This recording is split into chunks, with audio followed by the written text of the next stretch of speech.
Hello বন্ধুরা, কেমন আছো? আশা করছি সবাই খুব ভালো আছো। তো আজকে পড়েছে খুব ঠান্ডা। এবছরের শীতের আজকে সব থেকে বেশি ঠান্ডা পড়েছে। তো সোয়েটার পরে বাইরে বেরিয়েছি। তোমাদেরকে আজকে আমাদের এখানের মাঠের যে সবজি কি বুনছে বা কি হচ্ছে সেগুলো দেখাবো, মানে একেবারে গ্রামীণ পরিবেশ দেখাবো। তো কন্টিনিউ ভিডিওটা দেখতে থাকো, আশা করি তোমাদের ভালো লাগবে। প্রথমেই চলে এলাম বাঁধাকপি খেতে। তো দেখো বাঁধাকপিগুলো কত সুন্দর লাগছে দেখতে, একদম ক্ষেতের টাটকা বাঁধাকপি, এখনও বড় হয়নি।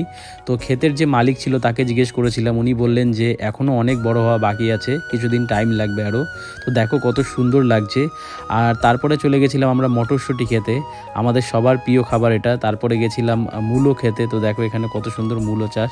তারপরে ফুলকপি খেতে, আসলে শীতকাল মানেই তো এইসব ফসল, কত সুন্দর লাগছে দেখো। এরপর চলে গেছিলাম পটল খেতে, দেখো কত সুন্দর পটল হয়েছে, মাচার মধ্যে করা হয়েছিল। তো তারপরে চলে গেছিলাম কুমড়ো খেতে, কুমড়োগুলো এখনো ছোট রয়েছে। ভিডিওটা যদি ভালো লাগে তাহলে একটা লাইক করো, আর আরও এরকম মজাদার ভিডিও দেখার জন্য চ্যানেলটিকে অবশ্যই সাবস্ক্রাইব করো। দেখা হচ্ছে পরে ভিডিও।